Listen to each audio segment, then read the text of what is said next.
And even more so than that, you got you got more votes than any other Senate candidate in history. And I'm not saying that to toot my own horn. What I'm saying is watch how the establishment tries to make losing a battle seem like losing a war because they don't want change.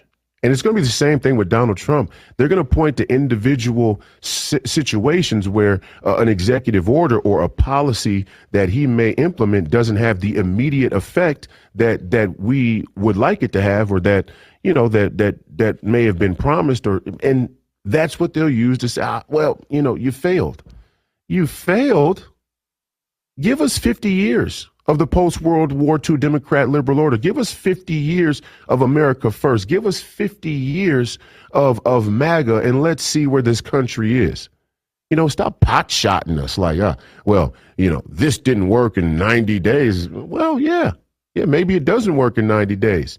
Maybe to undo, the tragic reality of a country that's been marred and maimed and disfigured by a corrupt medical industrial complex and a corrupt FDA and a corrupt pharmaceutical industry and corrupt regulatory agents, other regulatory agencies.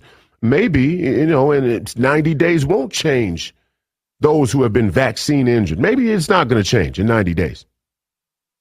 But give us give us 8 years, give us 12 years, Give us 1/5 of the time that you guys have been in charge of this thing. And I'm only going back to World War II, but I could really stretch it. I could really stretch it back to the inception of the Fed if I really wanted to. I could really go all the way back to the inception of the Fed and the League of Nations, and we could take that entire block of years and decades, and this was you guys being in control. It didn't work.